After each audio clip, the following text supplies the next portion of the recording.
Well, good afternoon to our key and national accounts. Welcome to this exclusive pre-release webinar showcasing the 2023-2024 summer sailing season from Australia, Asia and New Zealand, and our 2024 round world cruise. My name is Shaun Kavanagh, one of two hosts for you today. And here at Princess, we're certainly very excited to be bringing you this program, which, as you know, will be released to the public and the greater trade tomorrow. Those finer details we'll get to shortly. Now, never before have we been able to put so much stock on the shelf with such great lead time. So we hope that you can certainly capitalize from this release and continue your business growth with us here at Princess. I have the pleasure of walking you through the World Cruise component of this release. However, it'll be my esteemed colleague, David Craven, who will brief you on the summer program. Come in, David. Good afternoon. Hello. Good afternoon, everybody. Hello, and thank you so much for joining us as we display our 23-24 summer season, including the World Cruise 24. I come to you today live from the Piazza on board the Sapphire Princess. I wish. Now, obviously, as Shaun did just mention, he will be taking you through the incredible World Cruise. Before we get to that gorgeous itinerary, we're going to kick off and have a look at what ships will be sailing in our waters for our summer season. We welcome back the beautiful, majestic Princess after two extremely successful seasons in 2018-19 and 2019-20. Some beautiful features on board include Le Maire, Emmanuel Renault's 3 Michelin star chef restaurant in the Piazza, and it's got that beautiful Hollywood conservatory located deck 17 forward. It's that gorgeous enclosed pool area. Now, also joining the Majestic is the beautiful Royal Princess, the very first of the Royal Class series. Now, the Majestic went down a treat, and taking that as a bit of a template, I've got a strong feeling that the Australians will adore the Royal even more than the Majestic. She's got the beautiful Crown Grille, as well as the Sabatini's Trattoria restaurant, which is one of my personal favorites, the outdoor pool area located deck 17 forward. And if you have families, I would definitely recommend the Royal Princess. The youth facilities on board this ship are second to none. The Grand Princess will be mainly deployed out of Melbourne as well as Adelaide. And she is the very first of the Grand Class ships. So anyone who's been on either the Golden or the Star Princess before they left the fleet, as soon as they step on board the Grand, they will feel like they have come home. Slightly less passenger capacity, around 2,600 guests on this one. And last but certainly not least, the Coral Princess will be again home porting from Brisbane for the summer. And she will also be the ship undertaking the 24 World Cruise. Purpose-built for scenic cruising with a focus on exterior cabins. In fact, compared to a Sun-class ship, just twice the number of beds than a Sun-class ship. Nearly 6 times more mini-suite beds than a Sun-class ship, over 40% more balcony beds, and especially appealing to trade, nearly 75% less interiors, meaning by default, you'd be selling up ship. One of only 2 ships in the fleet to feature Bayou Cafe and Steakhouse. It's basically a Cajun twist on a steakhouse and a must-do for anyone sailing on board. Now it is time to have a look at the deployment for the 23-24 season, and this program launch includes 4 ships sailing to 113 departures on 73 unique itineraries with 78 destinations in 18 countries. The season includes departures from 6 Australia and New Zealand home ports, including Sydney, Melbourne, Brisbane, Fremantle, Adelaide and Auckland. Extended more shore stays in port are on offer in a variety of destinations, including overnights in Papeete and Cairns, as well as late night stays in Auckland, Hong Kong, Honolulu, San Francisco, and Tahiti and Vancouver. We're going to be sailing to 14 UNESCO World Heritage Sites, including the Great Barrier Reef. Now let's have a look at the deployment or the departures available sailing to and from Sydney. The Royal and Majestic, predominantly the ships sailing from Sydney, with Royal, she's kind of offering the majority of the New Zealand and South Pacific options, whilst the Majestic is still offering some of those iconic cruises, but with additional closer to home cruises to places like Tasmania and Queensland. There are 17 cruises to New Zealand with a variety of port options available and a difference in direction. So it's really important that you are checking the itinerary whenever booking a New Zealand cruise. We've got 6 departures to the South Pacific and taking in Fiji. Being the destination specialist, we have multiple stops in Fiji to ensure you get the most out of this stunning country. 2 cruises down to Tasmania, both being 7 nights. The first is on the 20th of November 23, and the second is the 23rd of Feb in 24. We've got 3 cruises to the Sunshine State in Queensland, 2 on Majestic in January and March in 24, and 1 on the Royal, which is in October 23. All of those are 10-night options. The Majestic will offer an 8-night cruise departing the 10th of April 2024 from Sydney to Fremantle, taken in Melbourne and Adelaide. So this is perfect for all you wine lovers. You can of course do the Hunter Valley, the Yarra Valley, the Barossa Valley and Margaret River all on this cruise. It is a must. There is also a brand new cruise, which is the 12-night South Australian cruise on the Majestic, departing the 10th of December 2023, exploring Tasmania, South Australia and Melbourne. Heading up to Brisbane, the Coral will be primarily based out of the Sunshine State, but will also be offering more tactical and longer departures. We've got 3 cruises to New Zealand, and again, there are slightly different itineraries and directions are available, so make sure you are looking at the itinerary whenever booking your guests. Our ever popular Tasmania cruise has had a slight tweak and is now 11 nights with an additional visit to the ports of Eden in New South Wales and Burnie. One departure here on the 25th of January 2024. For those wanting something different with a huge focus on culture, then our 10-night PNG cruise departing the 18th of December is the ultimate way to spend Christmas on board. 2 Queensland Coast cruises are available, departing the 24th of November in 23 and the 5th of Feb on 2024, giving you a chance to explore far north Queensland. 2 circumnavigations of Australia are available. One is a 27-night option from Brisbane in March of 24, and there's a 28-night option in October 23. Our iconic Hawaii round trip is 34 nights round trip from Brisbane, departing the 29th of March. Departures from Melbourne look like this. The Grand Princess will call Melbourne and Adelaide home for this 23-24 season, following her reposition from North America, following a summer season in Alaska. While she does have 2 home ports, Melbourne will take the lion's share of the departures, but there's still plenty of opportunity for our South Australian guests to sail to or from their doorstep in Adelaide. Guests can sail from either Vancouver or San Francisco through to Auckland or Sydney, and then onwards to Melbourne. Once in Melbourne, there's a 14-night Queensland sailing on the 28th of October, which includes Melbourne Cup on board, but also towards the end of the season, there is one on the 17th of March, which will allow guests to enjoy St. Paddy's Day on board. We've got 5 14-night New Zealand sailings across the summer season, ranging from mid-November through to late Feb. We've got a 7-night Tasmania cruise sailing on the 10th of March 24, and 6 Southern Australia getaway cruises, ranging anywhere from 3 to 6 nights, be it Melbourne round trip or Melbourne to Adelaide, but also 2 Southern Australian Explorers sailing 13 December and 22 January as pictured here. At the end of the season, guests can join the Majestic Princess as she sails from Melbourne to Hong Kong to begin her Asia's season, sailing on the 12th of April 24. Options available from Adelaide. We've got an 18-night Queensland round trip, Adelaide round trip sailing, and that's departing on the 26th of October on the 2023. We've got a 19-night Queensland return sailing 16 December, which will include Christmas on board as well as New Year's, followed by a 20-night New Zealand departure on the 4th of January. 5 Southern Australian sailings on the 24th of Jan, including Australia Day at sea from Adelaide through to Melbourne. And we've also got a 5-night Sydney Adelaide via Melbourne and Kangaroo Island departure sailing on the 21st of October, which is the final leg of the repositioning from North America on board the Grand Princess. Moving across to Fremantle, a few more itineraries here. So for our guests in WA, Coral Princess will actually offer these departures.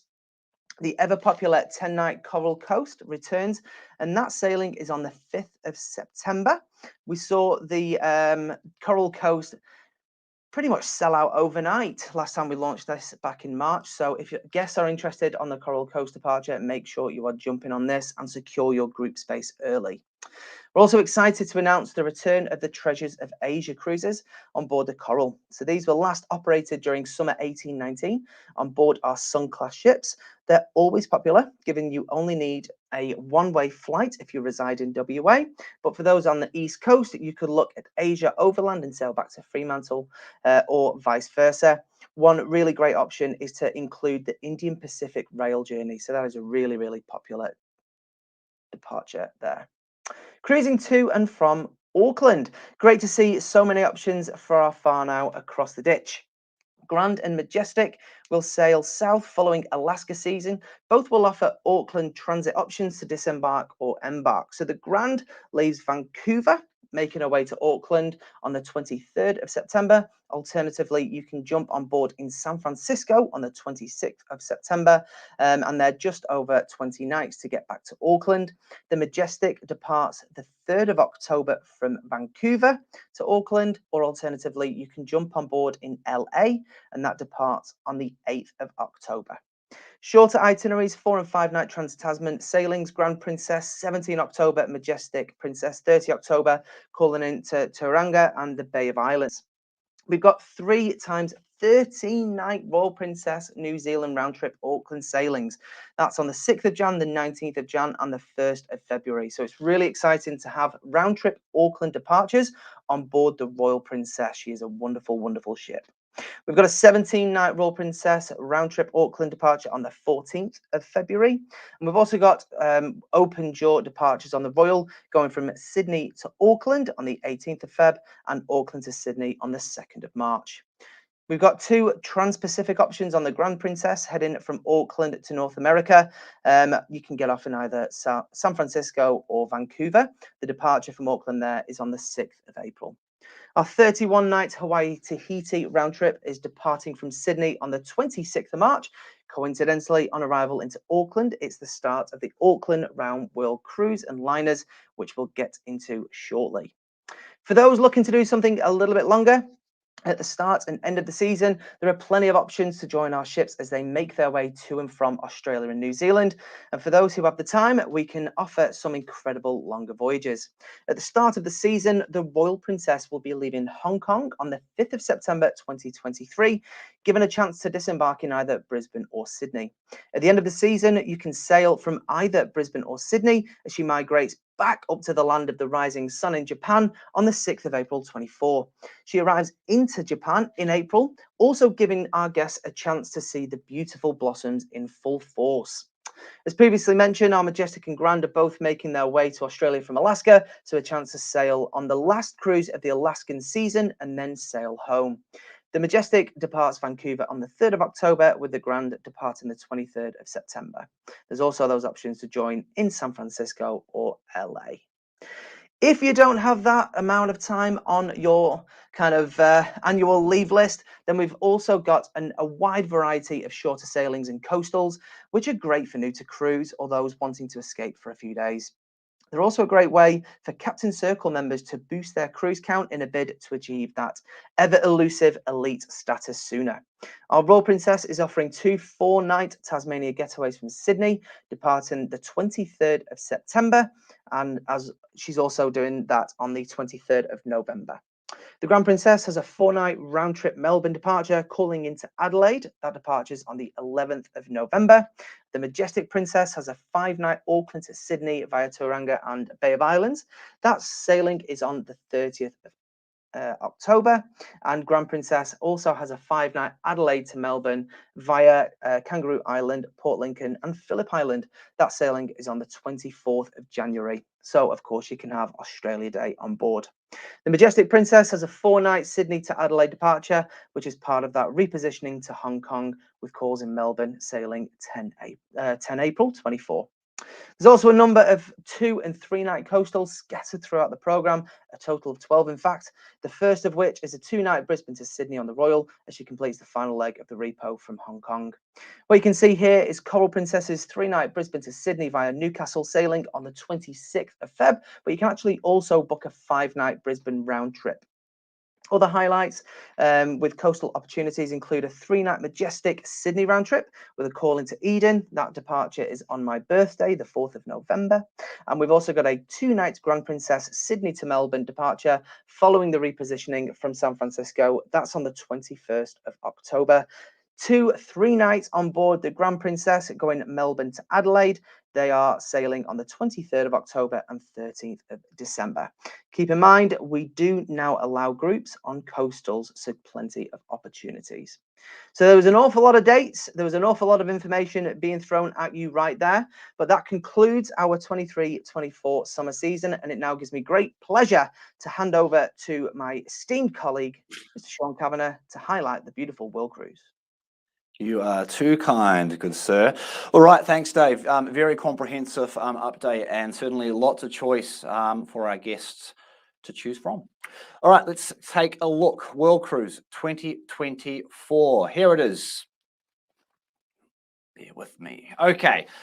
Coral Princess 2024 World Cruise, our longest Australia-based world cruise at an epic 110 nights round trip.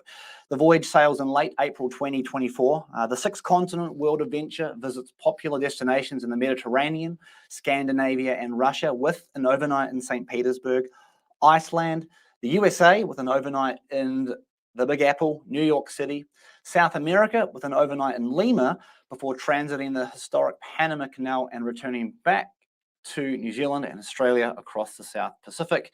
There's also a full transit in the Suez Canal, heading north from the Indian Ocean. Now, within this as well, there are also 8 ports with more ashore, featuring extended port stays, plus 7 maiden world cruise ports in 2024. And as you can see, the itinerary follows a similar route to years gone by. However, it's Scandinavia and Russia where you'll see the highest saturation of port content, which I'll get to shortly. Coral Princess will sail from Auckland on the 26th of April 2024, from Sydney on the 30th of April 2024, and from Brisbane on the 2nd of May 2024. During her epic world voyage, Coral will visit 47 destinations in 32 countries on the 24 voyage. And as mentioned, there are 8 late-night ports, being Aqaba for Jordan, Barcelona, Berlin, Copenhagen, Reykjavik in Iceland, Boston, Massachusetts, and Papeete, Tahiti. As for the 7 maiden world cruise ports, they are Crete for Heraklion in the Greek islands, Corsica for France, Stockholm for Sweden, Aarhus for Denmark, Kristiansand for Norway, Edinburgh for Scotland, and Bar Harbor for Maine, USA. Now, to take a look closer at some of the port content and some of the unique highlights with the 24 World Cruise, I'll start with Tangier in Spanish Morocco. This is a foodie heaven. There's a massive influence of Moorish cuisine here, and given its location and the important role it plays in global trade, the city in recent years has been through an extensive development and modernization. The St. Petersburg overnight cannot be overseen. Keep in mind, any Princess Shore excursion your guests take out will include that Russian visa. And with all that time, one of our top recommendations is a private performance from the Russian orchestra and a ballet in Catherine's Palace. As I said, the other 2 overnights are New York City and Lima. Aarhus, which I think I've pronounced correctly, is the 2nd largest city in Denmark and home to the largest example of a Viking ship that's still intact. And Tallinn, Estonia, this is one of the ports that will probably be that hidden gem on this itinerary. Within a 10-minute walk, you are transported back to a medieval time within the old Tallinn walls. There is a great influence of Russian architecture here. And the Alexander Nevsky Cathedral is one of the highlights while in Tallinn. The 3 ports in Iceland, I will not try and pronounce all 3, means you'll get the most out of this unique destination. The Blue Lagoon, the Strokor Geyser, and the Crack in the Earth, where the North American and the European continent come together, these can all be done while in Iceland. And another point worth mentioning, once you are up around that Northern Europe anyway, you'll be there in the height of the Northern Hemisphere summer. Such you'll likely experience a number of 24-hour days where the sun does not set, or if it does, it's just for a few hours. Across the North Atlantic to Bar Harbor. Maine, USA. This is a maiden port in 24. Not only is it picturesque, it's on the doorstep of the Acadia National Park for geology enthusiasts. This is a must, but for foodies, Bar Harbor has the best lobster in the world. So much so, some of the best restaurants globally source their lobster from this part of the world. So ensure you find yourself a lobster roll. Key West, on the southernmost tip of mainland USA, is a beachgoer's paradise. It's been made famous in a number of movies, from that long stretch of motorway highway over the very shallow waters stretching across the Florida Keys. It's on the edge of the Caribbean. It's well known for its coral reefs, its crystal clear turquoise waters, water sports, of course. So make sure you've got your cozies packed for this port call. And finally, while in Pisco, Peru, ensure you find yourself a pisco sour or two and some fresh ceviche, two of Peru's finest products. Taking a closer look at our liners, as with previous years, we've got northbound and southbound liners. For those who are still a tad hesitant to commit to a full 110 nights, using a world cruise to get from point A to point B is a great way to avoid flying. Now, to look at the northbound liners specifically, guests can sail from Auckland, Sydney, and Brisbane through to London, Dover, ranging from 54 through to 60 nights. And this will have you arriving in London at the height of the Northern Hemisphere summer on the 25th of June, just a few days after the summer solstice. For those who want to sail into the Big Apple, you can sail Sydney through to New York with 74 nights, having you arriving into New York on the 13th of July. Now, one thing I mentioned before to take note with is the port content when it comes to Europe, particularly Northern Europe, once you are past Scandinavia, or once you're past Tangier, I should say. Between Tangier and London, you have got 21 days from point to point. 7 of those days are spent at sea. The remaining are ports. So it goes to show the incredible value that is presented on a world cruise. That's not to say the southbounds don't have the port content or the port diversity, I should say, but we kind of know Europe was certainly built for cruise ships, and we're making the most of it on the 24 World Cruise. Now, to look through the southbound liners, guests can join the Coral in London, Dover, on the 25th of June, and sail through to Auckland, Sydney, or Brisbane, ranging anywhere from 50 to 56 nights. Otherwise, as I mentioned with the previous slide, there is a New York back to Sydney for 36 nights, sailing the 13th of July, 2024. One omission that you'll note from the 2024 World Cruise is a lack of Dubai, both in terms of port calls or overnights. And the reason we have not included Dubai in 2024 is purely due to port variety. Our guests tell us year on year the biggest thing they want to see in World Cruise is variation in port content. And of all of our World Cruise, all our guests, it's our past guests who come back more and more often than those who do not. So there isn't a Sydney Dubai on the Coral. There is, however, a Sydney Dubai available on Island Princess. This sails on the 14th of Feb 2024. Now, this is part of the North American World Cruise, all right? It's not part of the Australian World Cruise. As this voyage originates in Fort Lauderdale, it'll be US dollars on board, and crew incentives will be charged. So there is no Sydney Dubai as part of the Coral Princess. If you have got guests who are dead set on Sydney Dubai for 2024, look at the Island Princess sailing 14 Feb 2024 from Sydney. Voyage code is 2404. If that can't stick, it sails Valentine's Day, Island Princess. And any launch benefits that are associated to the Australian World Cruise launch do not cross over to this particular sailing.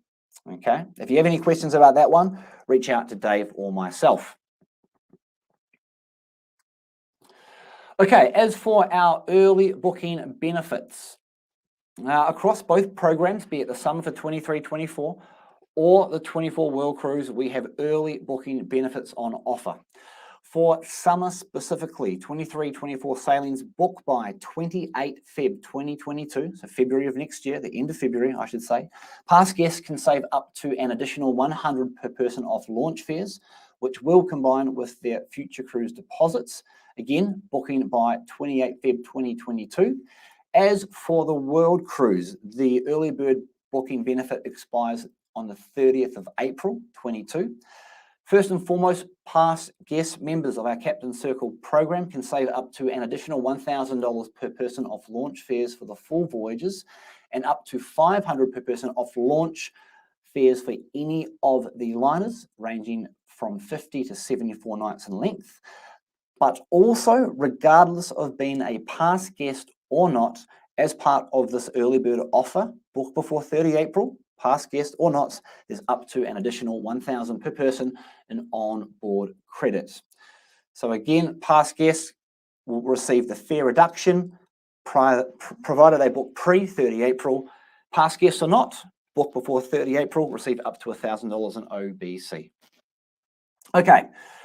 Sales tools. I guess this goes without much explanation. We've seen this year accounts who are utilising their cruise sales are booking nearly, well, in some cases, double or triple the rate of their bookings when they're not using cruise sales. So this tool is really important.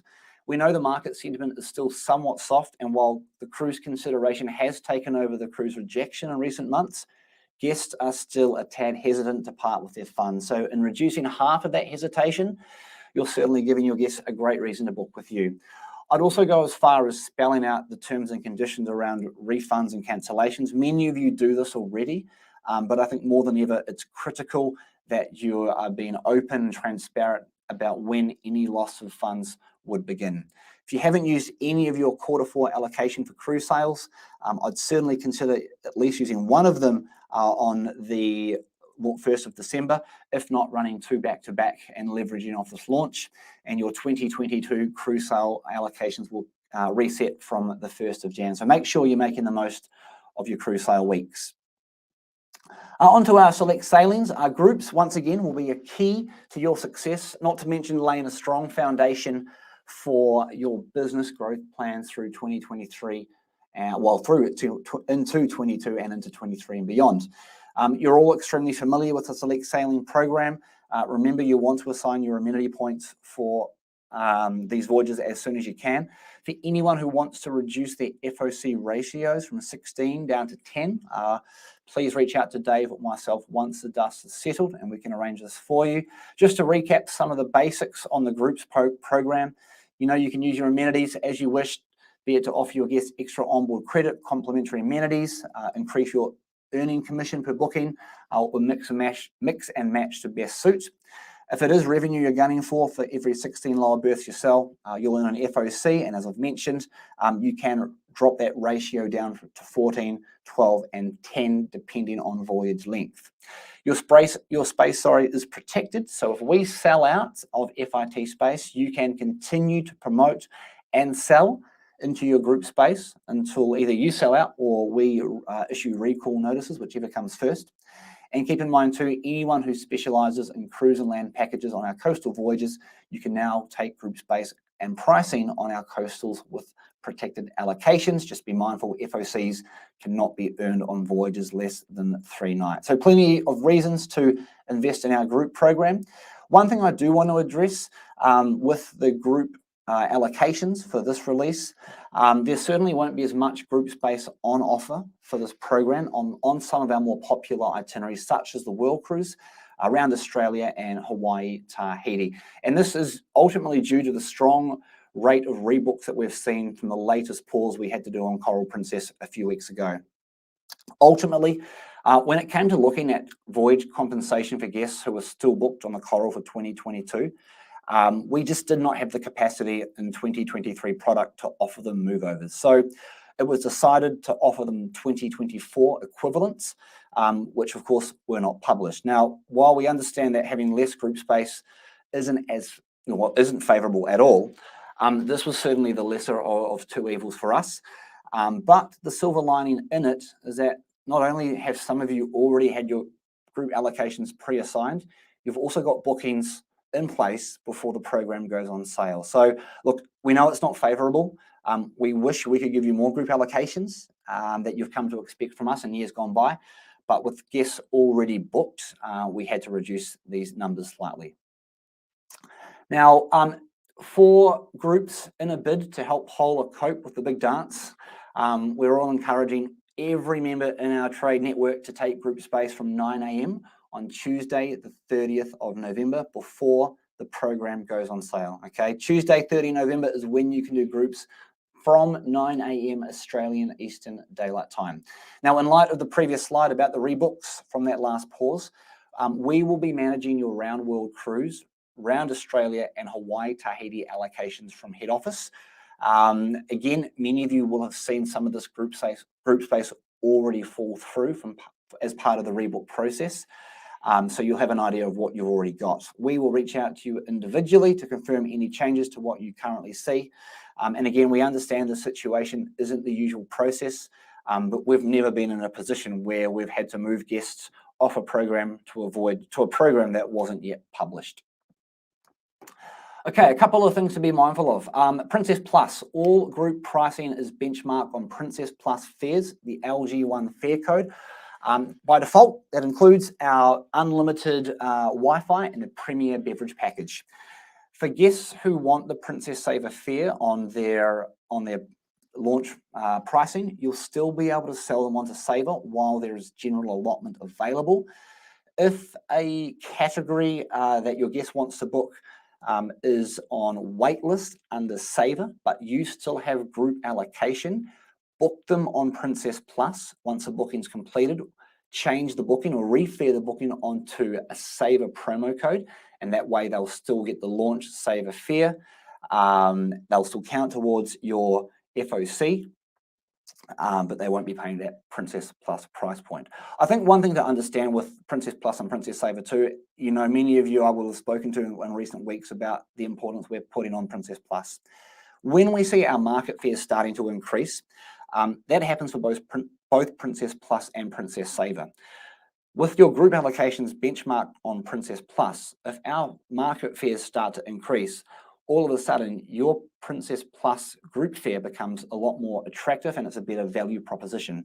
Dave referenced the Coral Princess 10-night sailing a few slides earlier. That voyage earlier in this year at one point had a Princess Plus group rate on it that was cheaper than the market Saver fare. So that's the power in the Princess Plus program with the groups. Keep that in the back of your mind, because when there is a price advantage, all of a sudden you could be almost offering what seems to be a free beverage package and Wi-Fi for a Saver price point. The other thing I just want to address, and it's a bit of an elephant in the room right now, is FCCs. So as it currently stands, Future Cruise credits are due to expire on the 30th of April 2023. In the room the lights have just gone off, but you can still see my face, so that's fine. So Future Cruise credits from the last round of pauses expire 30 April 2023. That's a sail by, book by date, okay? That means Future Cruise credits, as it is today, are not applicable or are not eligible to be applied to any of the new voyages on the new program. Now, you might get a few guests who will be asking you questions and will ask you to push harder to us. As it is today, that is the rule. What I will say is that what we have seen in the last 18 to 20 months is we do get to a certain point whereby we look at the state of the world and we make a call, yep, we're going to have to extend the FCCs again. Now, I'm not saying we're going to do that, but that's something probably just to be mindful of. But like I said, as it is today, any FCCs that are in place cannot be applied on any 23-24 summer voyage or the 24 world cruise. There is one exception, and one exception only. It is if your guests were on the 2022 Coral voyages that we've just suspended and they've taken the rebook. We have moved all of their financial details onto their 2024 rebook. So for anyone who did have an FCC attached to the 2022 world cruise and they selected rebook, we have moved that FCC across to honour the pricing and the promotions. But aside from that, no FCCs can be applied on the new program. Don't hate me. Dave, pick it up. Now, unlike Future Cruise credits do have that sail by restriction. Future Cruise deposits do not. So they have basically a book by departure day. So FCDs are actually available to be utilised towards any 23-24 summer season, or indeed towards any liners or the world cruise. Now remember, a future cruise deposit will secure the reservation for your guest and provide them with up to $150 onboard credit, depending on the length of sailing and the cabin type. However, if the sailing that they are looking to apply that FCD to is 46 nights or longer, then we require 2 deposits, and the future cruise deposit will not confirm that booking. You won't be able to jump into Polar online and apply it.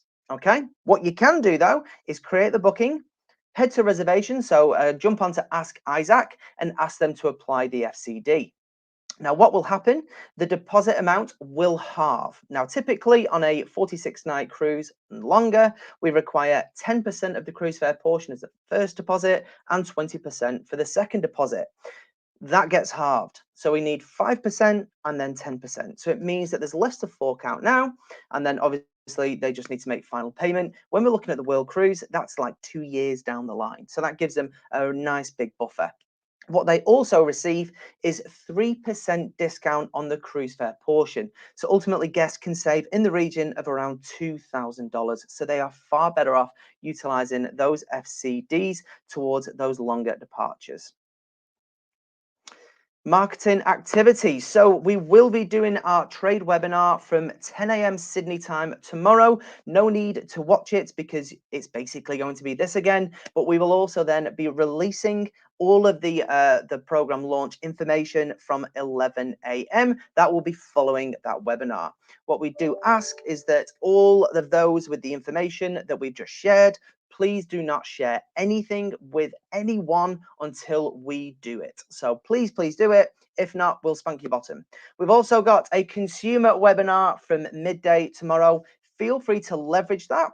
Reach out to your database, and it gives all consumers a chance to learn more about this fantastic program launch. And last but not least, it goes live to sell at 9 a.m. Sydney time on the 1st of December for our elite passengers, and then the 2nd of December for general sale. So with that, we will open up to the floor and see if anybody has any questions for either Shaun or myself. We will be here now to answer any questions, so feel free to just chat them in. I can see we had a few hellos from Martine there. Hello, Martine. Thank you for joining us. So yeah, feel free to populate a question in there and we will answer it live. Whilst we give you a chance to do that, Shaun, I'm going to fire a question your way. Sure, what's your favourite port on the brand new 2024 World Cruise? I was lucky enough to visit Peru when I was in high school. I studied Spanish, so that's got a soft spot in my heart. And being like 15 at the time, we all thought like having a pisco sour at the age of 15 was the coolest thing. So if I could be dropped on any of those ports, it would be Pisco. There's actually an amazing wildlife reserve just off the coast of Pisco as well. So depending on time and what your guests choose to do, I would definitely recommend that. But some pisco sour in Peru with some fresh ceviche, as I said, yeah, can't go wrong. What about yourself, Dave? Favorite port? Oh, it's very, very difficult because I absolutely adore Tallinn. It really is just the most amazing place. Anyone who's seen the film Shrek, the fairy tale place called The Land Far, Far Away, they actually used Tallinn as a template when they designed that. It really is just like a fairy tale. But St. Petersburg, it just can't be beaten. St. Petersburg is it's a must for anyone who loves to travel. It really is a truly wonderful place. Top tip though, as you're sailing through the Baltic region, so many people will exchange money and get the local krona, you know, in Norway and places like that. The trouble is, it is so expensive in those ports of call. And by the time you've actually gone to Norway, you've exchanged your money, you come home with all this money and you've probably lost out on the exchange rate. Best thing to do is get a MasterCard travel card, load it with Australian dollars, and then you can select those international currencies, and then you can basically make your purchases in port, and you won't be caught out with the exchange rate. So it looks like we have got a question from Yuki. Do we have a tentative date as to when we're going to have to go in extending those FCCs valid until the So I think to answer this one, Yuki, so in short, if you have a guest who was part of pause 35, 6, 37, 38. Wish it wasn't that many, but from pause 35 to 38, those FCCs have been built with a sail by book by of 30 April 2023. Any pause prior to that is 31 December 2022. And we'll be building those FCCs with that new date, and well, already have as a matter of fact. So nothing required at your end. That's the deal on that one. Yeah. Yeah, I know many people are wanting these FCCs to be extended, and so much. We still don't have a return to service at the moment locally, which obviously makes it a little bit tricky. But we are seeing that cruising has resumed elsewhere in the world. International travel is actually becoming available. Our sales manager, Jared, just recently flew from Victoria to LA and did a cruise on board the Grand Princess. So it is becoming more available to do a cruise. And of course, should we need to extend anything, then we will highlight that. The name of the port with the Viking ship is Aarhus. It's close. Aarhus. What did I say? Our house? Our house. Kiwi accent. It's a very, very, very fine house. Yes, the port of Aarhus in Denmark. It's a 600-year-old Viking ship. It was the biggest one ever built. And on the day where it launched, it literally sank instantaneously straight to the bottom of the Baltic Sea. But by going down to the depths of the Baltic Sea, it has kept it in pristine condition, and it really is one of the coolest things ever. It's really, really awesome. Wicked. Well, I mean, we haven't had many other questions. I think, Dave, we will email out the details once this wraps up. We've got a little teaser video for you. 100%. But with that, we just want to say a huge thank you to everyone's continued support. We are definitely getting to the light at the end of the tunnel. It looks like cruising will be resuming sooner rather than later. And we're all very excited to get you all back on board. But thank you so much for joining this presentation. Hopefully you found it helpful. We will, of course, share all of the information, key dates and all those things very, very shortly. But again, we ask, please do not share it with anyone until we have done so. But with that, thank you very much for myself. Thank you very much. All the very best.